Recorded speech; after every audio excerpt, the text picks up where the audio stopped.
Hello السلام علیکم، خیر مقدم کرتے ہیں آپ لوگوں کا بہت بہت سواگت ہے میرے اس چینل پر۔ تو آج کے اس کلاس میں آپ لوگوں کو عصمت چغتائی کے حالت زندگی کے بارے میں بتاؤں گا، ان کے بارے میں کچھ مختصر تعارف کراؤں گا جس سے کہ آپ کو پتہ چلے گا ان کی حالت زندگی کے بارے میں۔ تو چلیے شروع کرتے ہیں۔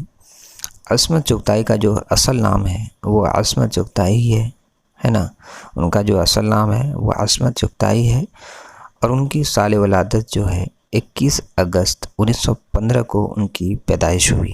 کب پیدائش ہوئے؟ 21 اگست 1915 کو ان کی پیدائش ہوئی عصمت چغتائی کی۔ عصمت چغتائی کا مقام جو ہے وہ کہاں ہے؟ بدایوں میں ہے۔ کہاں ہے؟ بدایوں، جو کہ اتر پردیش میں بدایوں سٹی ہے، ٹھیک ہے۔ عصمت چغتائی کی سال وفات جو ہے 24 اکتوبر 1991 میں ان کا انتقال ہوا، اور جب ان کا انتقال ہوا تو ان کا مقام وفات تھی ممبئی میں۔ مقام وفات جو ہے ان کی ممبئی میں، ٹھیک ہے۔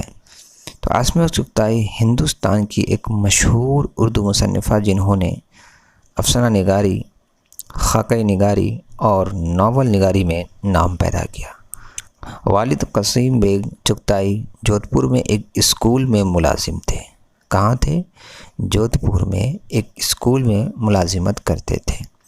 عصمت بھی وہی پلی بڑھی، مطلب یعنی وہ بھی وہیں پر بڑے ہوئے۔ لکھنؤ میں پروگریسو رائٹر موومنٹ سے بھی مسلک رہیں، ہے نا۔ بی اے اور بی ایڈ علی گڑھ یونیورسٹی سے کیا۔ عصمت چغتائی نے بی اے اور بی ایڈ جو ہے علی گڑھ یونیورسٹی سے کیا ہے۔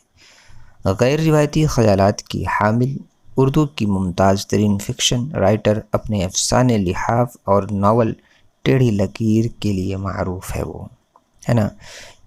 چوتھی کا جوڑا میں جنسی پہلو بھی پیش ہو گیا، لیکن جس کامیابی کے ساتھ متوسط گھرانوں کی بیٹیوں کی شادی کے مسئلے کو پیش کیا ہے، جو قابل تعریف ہے۔ یعنی عصمت چغتائی نے چوتھی کا جوڑا جو لکھا ہے اس میں جو ہے بیٹیوں کے لیے، بیٹیوں کی جو شادی ہوتی ہے اس مسئلے کو اس میں درشایا گیا، دکھایا گیا ہے، لکھا گیا ہے اس مسئلے کا، یعنی ان سارے مسئلے کو انہوں نے پیش کیا ہے وہ اپنے ناول میں، جن کا نام ہے چوتھی کا جوڑا، جو کہ بہت ہی قابل تعریف ہے نا۔ وہ انسانی ذہن کو اس طرح کھول کر پیش کرتی ہیں کہ اس کا کوئی حصہ چھپ نہیں سکتا۔ انہوں نے بچھو پھوپھی اور ننھی کی نانی افسانوں میں انسانی نیکی بدی کو بیان کیا ہے۔ عصمت چغتائی کی زبان بہت دلکش ہے، ان کے مکالمے بے حد پسند کیے جاتے ہیں۔ بہو بیٹیوں، جڑیں، جوانی، کلیاں، دو ہاتھ، ہنستے ہنستے، پیروئن وغیرہ بھی بہت مشہور مضامین ہیں۔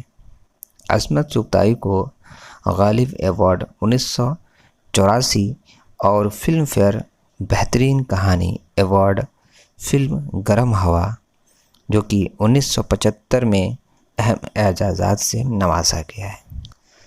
تو یہ تھی عصمت چغتائی، جن کے بارے میں آج میں نے ذکر کیا ہے، جن کے بارے میں مختصر تعارف کیا ہے نا۔ تو یہ بہت ہی امپورٹنٹ تھا، تو یہ سب آپ یاد کر لیں گے، ان کے بارے میں سارا یاد کر لیں گے، ان کا اصل نام جو ہے، ان کا سال ولادت یاد کر لیں گے، ان کی وفات کب ہوئی، ہے نا۔